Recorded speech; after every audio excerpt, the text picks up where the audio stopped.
Uma das coisas que mais me perguntam quando eu falo do golpe de 64 é por que João Goulart não resistiu militarmente. O que havia concretamente naquele dia 31 de março é que as tropas do general Mourão Filho vinham de Juiz de Fora em direção ao Rio de Janeiro. Esse general Mourão Filho iniciou essa movimentação de tropas porque dias antes o governador de Minas Gerais, Magalhães Pinto, havia autorizado essa movimentação. Então, concretamente, nós tínhamos naquele momento esses soldados vindos de Juiz de Fora em direção ao Rio de Janeiro, onde estava o presidente João Goulart, no Palácio Laranjeiras, um dos palácios presidenciais.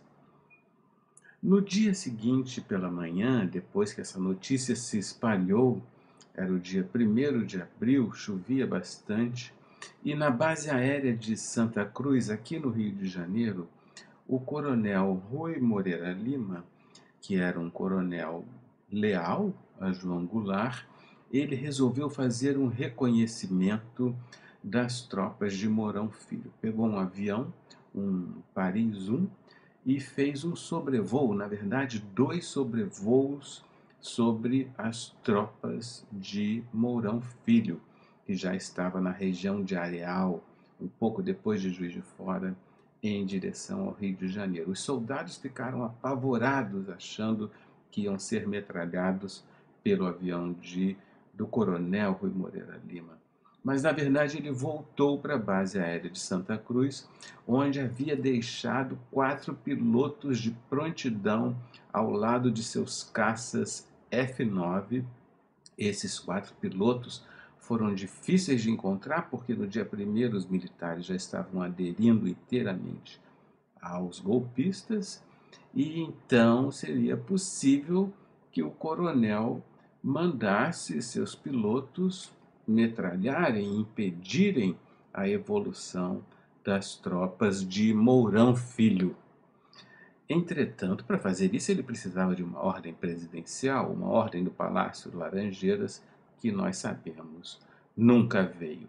Daí a pergunta: por que João Goulart não resistiu, embora houvesse essa alternativa? É bem verdade que a chuva criava alguns problemas para a missão, mas mesmo assim ela poderia ter sido realizada.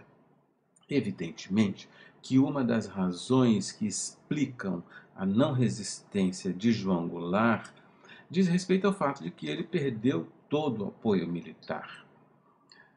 De fato, ele havia mandado já no dia anterior 2 generais de sua estrita confiança, Oromar Osório e Cunha Melo, para combater as tropas do Mourão Filho.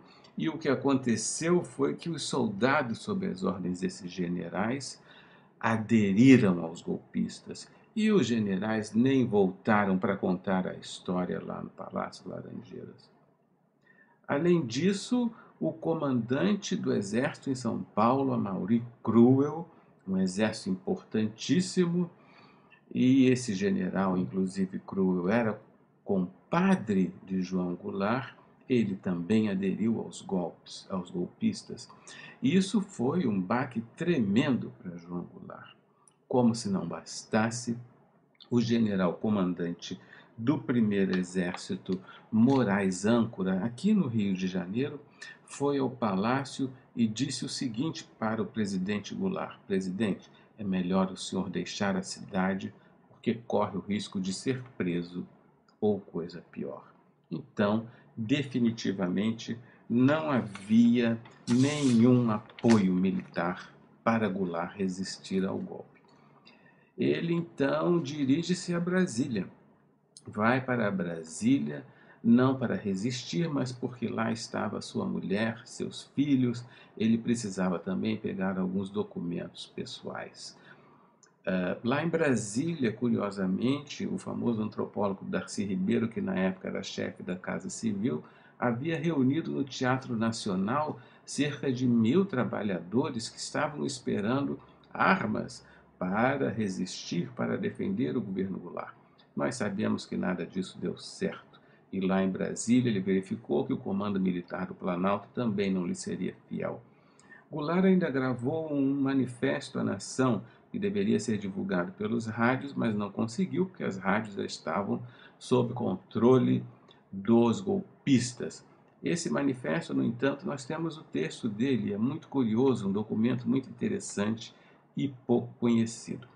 Enfim, de lá ele foi para Porto Alegre, onde também foi recebido pelo Leonel Brizola e pelo general Ladário, que o incitaram a resistir, mas ele já estava decidido a não resistir. Aliás, o general Ladário lhe disse o seguinte: presidente, é possível resistir e ganharmos por um milagre. Convenhamos que isso não é uma expressão muito estimulante, não é? Dali, como nós sabemos, Goulart se internou no Rio Grande do Sul e acabou indo para o exílio no Uruguai.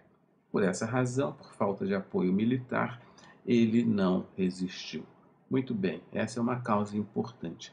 Mas existe uma outra causa importante também para explicar por que Goulart não resistiu, e essa é pouco conhecida e pouco mencionada. Naquele dia 1º, ainda no Rio de Janeiro, Goulart recebeu a visita de um político muito importante, Santiago Dantas. Foi ao Palácio Laranjeiras, pediu para falar com ele e disse o seguinte: presidente, os Estados Unidos apoiam os golpistas. Ora, como ele poderia saber disso? Ele havia sido informado nesse sentido pelo Afonso Arinos de Melo Franco, outro importante político brasileiro na época, que também havia sido ministro das Relações Exteriores.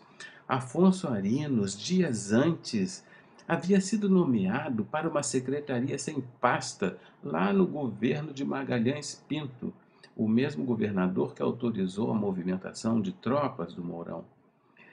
E essa nomeação, o Afonso Arinos confessa nos seus livros de memórias, foi feita para que ele obtivesse no exterior o reconhecimento do estado de beligerância. O que é isso? Se Goulart tivesse resistido, Magalhães Pinto se declararia em estado de beligerância e Afonso Arinos iria ao exterior pedir o reconhecimento da situação em prol, portanto, do golpe de 64. Isso não foi possível porque o golpe foi vitorioso rapidamente, mas naquele momento Afonso Arinos não sabia disso e, talvez incomodado com a situação, pediu para que Santiago Dantas avisasse o presidente Goulart. Portanto, nós temos aí também uma causa importante para entender por que Goulart não resistiu.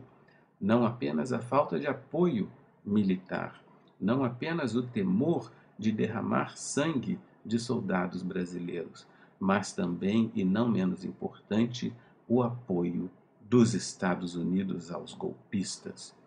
Se Goulart tivesse resistido, ele talvez se transformasse num herói ou num mártir, porque corria o risco de ser morto ou pelo menos preso.